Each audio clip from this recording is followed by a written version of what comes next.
പ്രധാനമന്ത്രി നരേന്ദ്രമോദി ചെങ്കോട്ടയിൽ ദേശീയ പതാക ഉയർത്തിയതോടെ രാജ്യത്തെ സ്വാതന്ത്ര്യ ദിനാഘോഷ പരിപാടികൾക്ക് തുടക്കമായി. പ്രധാനമന്ത്രി പതാക ഉയർത്തിയതോടെ ഓപ്പറേഷൻ സിന്ദൂർ എന്നെഴുതിയ പതാകയുമായി സേനാ ഹെലികോപ്റ്ററുകൾ ചെങ്കോട്ടയ്ക്ക് മുകളിലൂടെ പറന്നു.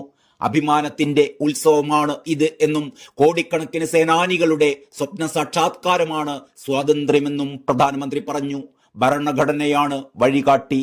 സാങ്കേതിക രംഗത്തടക്കം കൈവരിച്ച നിർണായക നേട്ടങ്ങൾക്ക് ഈ ചെങ്കോട്ടയും സാക്ഷിയാണ് എന്നും പ്രധാനമന്ത്രി പറഞ്ഞു. ഓപ്പറേഷൻ സിന്ദൂറിൽ വീര സൈനികർക്ക് മോദി ആദരങ്ങൾ അർപ്പിച്ചു.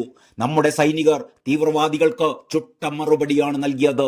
അവരെ പിന്തുണയ്ക്കുന്നവർക്കും തക്ക ശിക്ഷ തന്നെയാണ് കൊടുത്തത്. മതം ചോദിച്ച് തീവ്രവാദികൾ നിഷ്കളങ്കരായ സഞ്ചാരികളെ വകവരുത്തുകയായിരുന്നു. സൈന്യത്തിന് സർക്കാർ പൂർണ്ണ സ്വാതന്ത്ര്യം നൽകി. പാക് തീവ്രവാദ കേന്ദ്രങ്ങൾ നമ്മുടെ സൈന്യം തകർത്തു തരിപ്പണമാക്കി.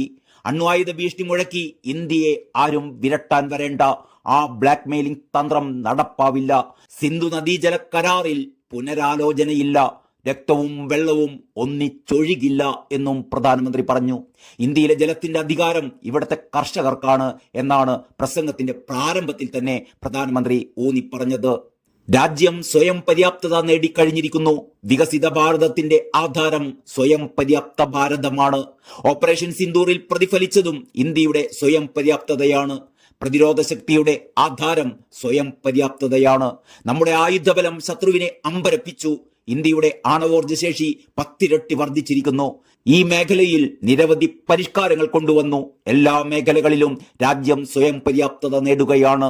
ശൂന്യാകാശ മേഖലയിലും രാജ്യം സ്വയം പര്യാപ്തരായി എന്നും നരേന്ദ്രമോദി ചെങ്കോട്ടയിൽ നടത്തിയ പ്രസംഗത്തിൽ പറഞ്ഞു. സ്വാതന്ത്ര്യ സമര സേനാനികളുടെ സ്വപ്ന സാക്ഷാത്കാരത്തിനായി കഠിനാധ്വാനം ചെയ്യാമെന്നും വികസിത ഭാരതം കെട്ടിപ്പടുക്കാമെന്നും പ്രധാനമന്ത്രി എക്സിൽ പങ്കുവച്ച പോസ്റ്റിൽ കുറിച്ചിരുന്നു.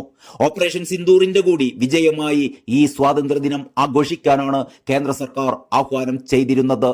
സ്വാതന്ത്ര്യദിന ആഘോഷങ്ങൾ കണക്കിലെടുത്ത് രാജ്യ തലസ്ഥാനം അതീവ സുരക്ഷാ വലയത്തിലാണ്. സുരക്ഷയുടെ ഭാഗമായി 20,000-ഓളം പോലീസ് അർദ്ധസൈനിക ഉദ്യോഗസ്ഥന്മാരെ വിന്യസിച്ചിട്ടുണ്ട്.